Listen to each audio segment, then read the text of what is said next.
नमस्कार विद्यार्थी मित्रांनो, माझं नाव सुहास भिसे. स्वागत आहे तुमचं सर्वांचं परतदा करंट अफेअर्स मराठी या आपल्या मायबोली भाषेतील एज्युकेशनल यूट्यूब चॅनलमध्ये. विद्यार्थी मित्रांनो, आज आहे 3 जून 2026. आजच्या दिवसाचे जेवढेही चालू घडामोडीचे महत्त्वाचे टॉप प्रश्न बनत असतील ते सर्व प्रश्न आपण या व्हिडिओच्या माध्यमातून पाहणार आहोत. तरी सर्वप्रथम आपण जर नवीन असाल, पहिल्यांदा या चॅनलवरील व्हिडिओ पाहत असाल तर चॅनलला या ठिकाणी अवश्य सबस्क्राईब सुद्धा करून घेऊ शकता. ठीक आहे, चल तर मग आपण आजच्या व्हिडिओला सुरुवात करूया. त्या अगोदर कालच्या व्हिडिओमध्ये जो काही शेवटचा प्रश्न विचारला होता त्या प्रश्नाचं उत्तर जाणून घेऊया. काय होता प्रश्न? भारताचा पहिला भूऔष्णिक ऊर्जा प्रकल्प कोणत्या राज्यामध्ये किंवा केंद्रशासित प्रदेशामध्ये विकसित केला जात आहे? तर बऱ्याच विद्यार्थी मित्रांनी अगदी योग्य उत्तर टाईप करून सांगितलं आहे. पर्याय क्रमांक बी, लडाख हे या प्रश्नाचं योग्य उत्तर असणार आहे. तर लडाख या राज्याच्या या केंद्रशासित प्रदेशाच्या अंतर्गत या ठिकाणी भारताचा पहिला भूऔष्णिक ऊर्जा प्रकल्प या ठिकाणी विकसित केला जात आहे, डेव्हलप केला जात आहे. क्लिअर? आता पाहूया विद्यार्थी मित्रांनो प्रश्न क्रमांक पहिला. टोटल संपूर्ण व्हिडिओमध्ये 12 प्रश्न असतील. सुरुवातीपासून शेवटपर्यंत व्हिडिओ प्रामाणिकपणे पाहण्याचा प्रयत्न करा. एक एक प्रश्न महत्त्वाचा आहे, तुम्ही कोणत्याही परीक्षेची तयारी करा. प्रश्न क्रमांक पहिला काय आहे?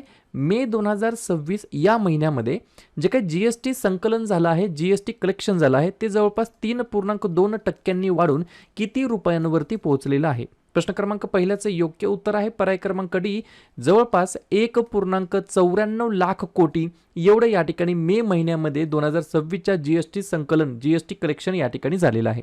लक्षात घ्या, 2026ची जर तुलना केली तर या ठिकाणी जानेवारी महिन्यामध्ये जे काही जीएसटी कलेक्शन झालं ते झालं 1.93 लाख कोटी. फेब्रुवारीमध्ये झालं या ठिकाणी 1.83 लाख कोटी. त्यानंतर मार्चमध्ये झालं 2 लाख कोटी रुपये आणि या ठिकाणी मे मध्ये झालं 1.94 लाख कोटी. तुम्ही म्हणताल की सर एप्रिल महिना झाला राहिला, तर एप्रिल 2026 मध्ये 2.42 या ठिकाणी कोटी रुपयामध्ये या ठिकाणी काय झालेलं आहे? तर 2.42 लाख कोटी रुपयामध्ये या ठिकाणी काय झालेलं आहे? जीएसटी कलेक्शन झालेलं आहे, जे की सर्वकालीन उच्चांक स्तर या ठिकाणी गाठलेला आहे जीएसटी कलेक्शनचा. या गोष्टी तुम्हाला लक्षात ठेवायच्या आहेत याच प्रश्नाच्या माध्यमातून. बऱ्याच महिन्यानंतर आपण जीएसटी बद्दल या ठिकाणी प्रश्न घेतलेला आहे. तर एकदा काय करूया, हे जे काही जीएसटी आहे याच्यावरती आपण एकदा रिव्हिजन टाकूया. जीएसटीचा फुल फॉर्म आहे गुड्स अँड सर्व्हिस टॅक्स, मराठीमध्ये म्हणता येईल वस्तू आणि सेवा कर. जीएसटी ही जी काही संकल्पना आहे ती कोठे निर्माण झाली? तर कॅनडामध्ये. 1 जुलै 2017ला या ठिकाणी भारतामध्ये जीएसटीचं अंमलबजावणी करण्यात आलं. त्यामुळे 1 जुलैला आपण दरवर्षी जीएसटी दिवस म्हणून साजरा करतो. जीएसटी हा इनडायरेक्ट टॅक्स आहे, अप्रत्यक्ष प्रकारचा कर आहे. जीएसटी परिषदेचे प्रमुख हे केंद्रीय अर्थमंत्री असतात. वर्तमानमध्ये आहेत निर्मला सीतारामनजी. जीएसटी विधेयक मंजूर करण्यासाठी 101 क्रमांकाची घटना दुरुस्ती करण्यात आली. जीएसटीचे प्रमुख 3 प्रकार आहेत: एसजीएसटी म्हणजेच स्टेट जीएसटी, सीजीएसटी म्हणजेच सेंट्रल जीएसटी, आयजीएसटी म्हणजेच इंटिग्रेटेड जीएसटी. पहिला देश आहे 1954 मध्ये लागू करणारा जीएसटी फ्रान्स. भारताने 2017 मध्ये लागू केली. भारतामध्ये जीएसटी लागू करण्याचा जो काही प्रस्ताव आहे तो कोणत्या समितीने दिला होता? तर विजय केळकर. पहिले राज्य कोणते आहे या ठिकाणी जीएसटी लागू करणारं? तर आसाम. आणि शेवटचं कोणतं आहे? तर जम्मू आणि काश्मीर. ठीक आहे, पुढचा प्रश्न, प्रश्न क्रमांक दुसरा. सिंगापूर ओपन 2026 मध्ये पुरुष दुहेरीचं विजेतेपद पटकावून कोणत्या भारतीय जोडीने या ठिकाणी इतिहास रचलेला, हिस्ट्री क्रिएट केलेली आहे? त्याच्यामुळे प्रश्न हा विचारला जाऊ शकतो. 2 नंबरच्या प्रश्नाचं योग्य उत्तर आहे पर्याय क्रमांक डी. पर्याय क्रमांक ए आणि पर्याय क्रमांक बी हे या प्रश्नाचं योग्य उत्तर असणार आहे. पर्याय क्रमांक ए काय आहे? सात्विक साईराज रंकीरेड्डी. आणि पर्याय क्रमांक बी काय आहे?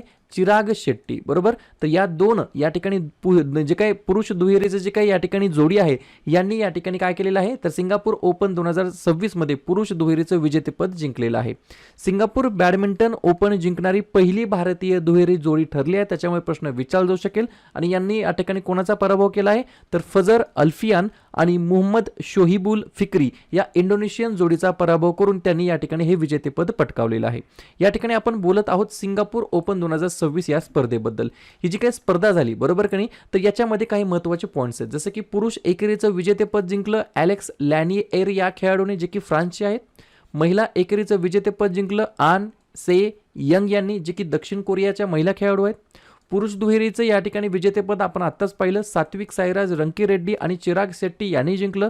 अशाच प्रकारे महिला दुहेरीचं विजेतेपद चीनच्या जिया इफान आणि जांग सुक्शियान यांनी या ठिकाणी जिंकलेलं आहे. या गोष्टी तुम्हाला लक्षात ठेवायच्या आहेत. बरोबर, अशाच प्रकारचे प्रश्न एक्झामला विचारले जात असतात. बरोबर, तुम्हाला काय करायचं आहे, हे जे काही तुम्ही व्हिडिओ पाहत असतात, काय होतं कधी कधी काय होतं, आपण पर्टिक्युलरली ए नावाच्या व्यक्तीचा आपण युट्यूबचा व्हिडिओ बघतो. बरोबर, 1 2 3 दिवस बघतो. त्यानंतर काय करतो, बी नावाच्या व्यक्तीचा आपण 2-3 दिवस व्हिडिओ बघतो. त्यानंतर काय करतो, 1-2 दिवस बघतच नाही. त्यानंतर परत काय करतो, परत एचा बघतो, मध्येच बीचा बघतो, मध्येच डीचा बघतो. असं करायचं नाही. कुठल्याही शिक्षकाला तुम्ही फॉलो करा. आपल्या युट्यूब चॅनलमध्ये हे जे काही युट्यूब चॅनल्स आहेत चालू घडामोडीचे, वेगवेगळे मराठी भाषेत असतील, हिंदी भाषेत असतील, प्रत्येक शिक्षक हा चांगलाच शिकवत असतो.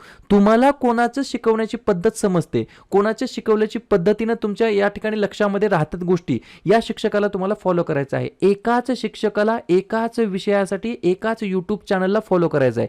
फक्त त्याच्यामध्ये तुम्हाला कन्सिस्टन्सी मेंटेन करायची आहे. बरोबर, तुम्हाला फक्त एका शिक्षकाचे कंटिन्युअसली व्हिडिओ पाहायचे आहेत. पहा, तुम्हाला सगळ्या गोष्टी ऑटोमॅटिकली पुन्हा कॉन्फिडन्स येईल चालू घडामोडीमध्ये.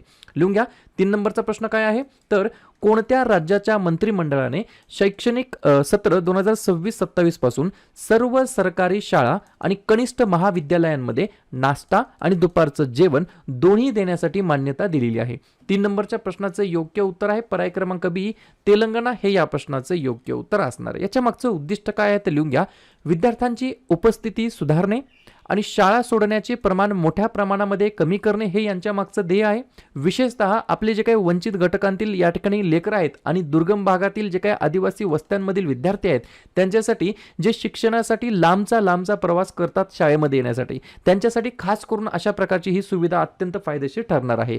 या ठिकाणी मग हे जे काही सर्व सरकारी शाळा आणि कनिष्ठ महाविद्यालय आहेत त्याच्यामध्ये नाश्ता आणि दुपारचं जेवण दोन्ही देण्यासाठी मान्यता देण्यात आलेली आहे. पुढचा प्रश्न, प्रश्न क्रमांक 4, अंडर 23 आशियाई कुस्ती चॅम्पियनशिप 2026 मध्ये कोणत्या देशाने पुरुष फ्रीस्टाईल आणि महिला कुस्ती सांघिक विजेतेपद या ठिकाणी पटकावलेलं आहे? 4थ्या नंबरच्या प्रश्नाचं योग्य उत्तर आहे पर्याय क्रमांक ए, आपला प्यारा भारत देश हे या प्रश्नाचं योग्य उत्तर असणार आहे. तर भारताने या ठिकाणी पुरुष फ्रीस्टाईल आणि महिला कुस्ती या दोघांमध्ये या ठिकाणी विजेतेपद पटकावलेलं आहे अंडर 23 या कॅटेगरी एजच्या कॅटेगरीमध्ये. ठीक आहे, 2-3 पॉईंट्स ते लिहून घ्या. पुरुषांच्या फ्रीस्टाईल कुस्ती संघाने 4 सुवर्ण पदकांसकट एकूण 9 पदके या ठिकाणी पटकावलेले आहेत आणि हे 9 पदके पटकावून अंडर 23 आशियाई चॅम्पियनशिपच्या इतिहासामध्ये भारताची आत्तापर्यंतची सर्वाधिक एकूण पदक संख्या या ठिकाणी नोंदवलेली आहे. हे झालं पुरुषांच्या बाबतीमध्ये. महिलांच्या बाबतीमध्ये महिला कुस्ती संघाने 6 सुवर्ण पदकांसकट एकूण 10 पदके या ठिकाणी जिंकलेली आहेत. ही देखील गोष्ट तुम्हाला लक्षात ठेवायची आहे. पुढचा प्रश्न, प्रश्न क्रमांक 5, भारत सरकारने तेल विपणन कंपन्यांना हे जे काही एलपीजी साठा आहे, बरोबर का नाही, तो किती दिवसांचा एलपीजी साठा ठेवणे अनिवार्य केलेला आहे, कंपल्सरी केलेला आहे, मॅन्डेटरी केलेला आहे, बंधनकारक केलेला आहे? 5व्या नंबरच्या प्रश्नाचं योग्य उत्तर आहे पर्याय क्रमांक डी, 30 दिवसाचा जो काही एलपीजी साठा आहे तो ठेवण्यासाठी अनिवार्य केलेला आहे. कोणी? तर भारत सरकारने. कोणाला? तर या ठिकाणी तेल विपणन कंपन्या. तेल विपणन कंपन्या कोणकोणत्या असतात?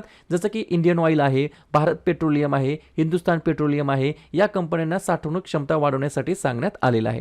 मध्य पूर्वेतील भूराजकीय तणावामुळे आणि ऊर्जा पुरवठ्यातील संभाव्य अडथळ्यांच्या पार्श्वभूमीवर देशाची ऊर्जा सुरक्षा बळकट करण्यासाठी हा निर्णय घेण्यात आलेला आहे. ही गोष्ट मला लक्षात ठेवायची आहे.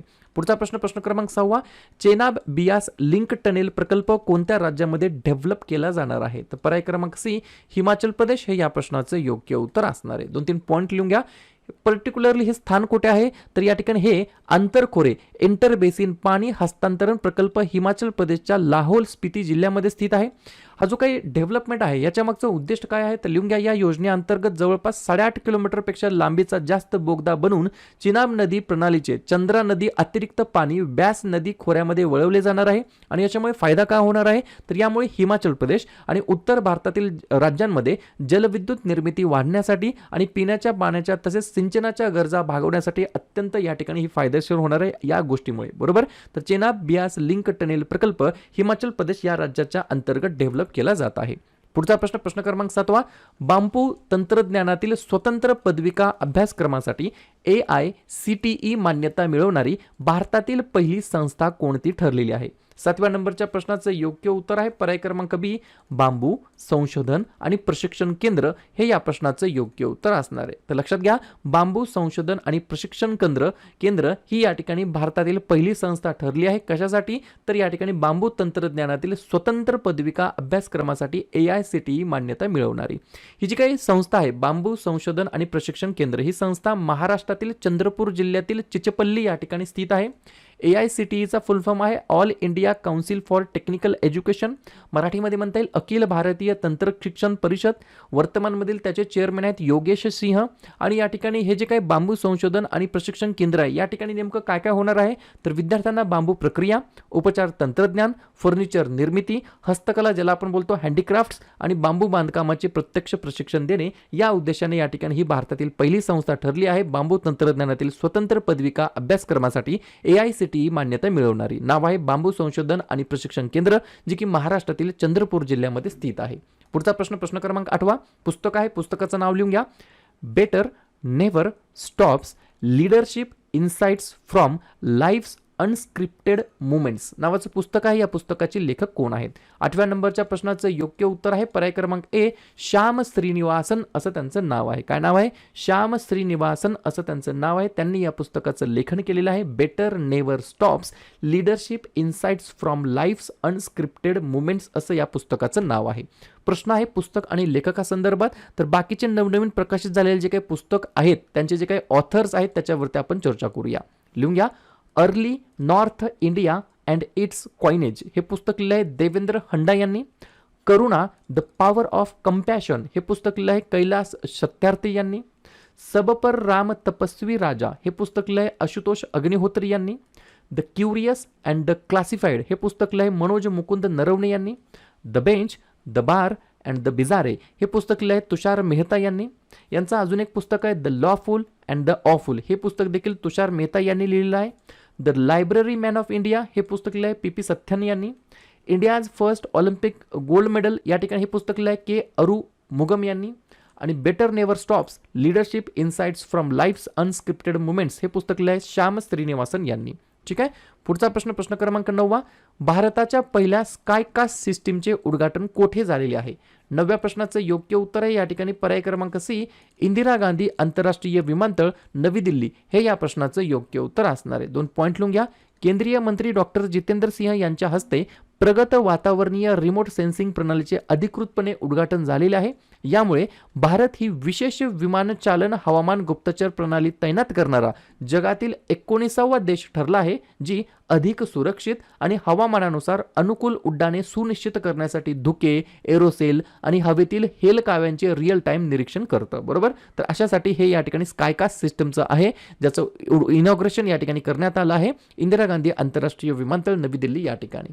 पुढचा प्रश्न, जम्मू काश्मीरमध्ये 4थ्या क्रमांकाचा लव्हेंडर महोत्सव 2026 कोणत्या ठिकाणी आयोजित केला जाणार आहे? तर पर्याय क्रमांक सी, भद्रवाह जम्मू काश्मीर या ठिकाणी आयोजित केला जाणार आहे. लव्हेंडर महोत्सव बऱ्याच वेळेला एक्झामला विचारण्यात आलेला प्रश्न आहे, मोस्ट रिपीटेड प्रश्न आहे. लव्हेंडर महोत्सव, लव्हेंडर या ठिकाणी फेस्टिवल म्हणता येईल. जम्मू काश्मीर आठवतंय, जम्मू काश्मीर अगोदर एक राज्य होतं, केंद्रशासित प्रदेशाचा दर्जा देण्यात आला 31 ऑक्टोबर 2019ला. मुख्यमंत्री आहेत ओमर अब्दुल्ला, उपराज्यपाल आहेत मनोज सिन्हा, राजधानी आहे श्रीनगर आणि जम्मू. 2 महत्त्वाचे राष्ट्रीय उद्यान सलीम अली आणि दचीगाम आणि 2 महत्त्वाचे धरण बगलिहार आणि उरी. पुढचा प्रश्न क्रमांक 11वा, कोणत्या भारतीय खेळाडूने आशियाई अंडर-20 ॲथलेटिक्स चॅम्पियनशिप 2026 मध्ये महिलांच्या उंच उडीच्या प्रकारामध्ये सुवर्णपदक जिंकून वरिष्ठ राष्ट्रीय विक्रम प्रस्थापित केलेला आहे? तर पर्याय क्रमांक बी, पूजा सिंग असं त्यांचं नाव आहे. या 19 वर्षीय खेळाडूने हाँगकाँगमध्ये 1.93 मीटरची उंची पार करून सहाना कुमारीने 14 वर्षापूर्वी प्रस्थापित केलेला 1.92 मीटरचा जो काही वरिष्ठ राष्ट्रीय विक्रम आहे तो या ठिकाणी मोडीत काढलेला आहे. शेवटचा प्रश्न, 2028च्या आशियाई इंडोर ॲथलेटिक्स चॅम्पियनशिपच्या यजमानपदाचे हक्क कोणत्या भारतीय शहराला देण्यात आलेला आहे? तर पर्याय क्रमांक ए, भुवनेश्वर म्हणजेच ओडिसा हे या प्रश्नाचं योग्य उत्तर असणार आहे. क्लिअर? तर अशा प्रकारे विद्यार्थी मित्रांनो हे होतात 12 प्रश्न. उपक्रम कंटेंट हा जो काही प्रयत्न आपण सुरू केला आहे मराठी भाषेमध्ये कसा वाटतो अवश्य कमेंट करत चला. आणि तुमच्यासाठीचा आजचा खास प्रश्न, IPL 2026 जिंकल्यानंतर सलग 2 IPL विजेतेपद पटकावणारी इतिहासातील तिसरी फ्रँचायझी कोणता संघ या ठिकाणी ठरलेला आहे? CSK, मुंबई इंडियन्स, RCB की GT? तर ज्या पण विद्यार्थ्यांनी या प्रश्नाचं योग्य उत्तर येत असेल त्या प्रश्नाचं उत्तर तुम्ही कमेंट बॉक्समध्ये देण्याचा प्रयत्न करा. प्रश्नाचं उत्तर चुकू द्या, बरोबर येऊ द्या, काहीच हरकत नाही. ट्राय करणं, प्रयत्न करणं सर्वात जास्त महत्त्वाचं आहे. आणि दुसऱ्या दिवशी येऊन आपण दिलेल्या प्रश्नाचं उत्तर बरोबर आलं की चुकलं, दुसऱ्या दिवशी येऊन नेहमी चेक करणं, अभ्यासामध्ये कन्सिस्टन्सी मेंटेन ठेवणं हे सगळ्यात जास्त महत्त्वाचं ठरणार आहे.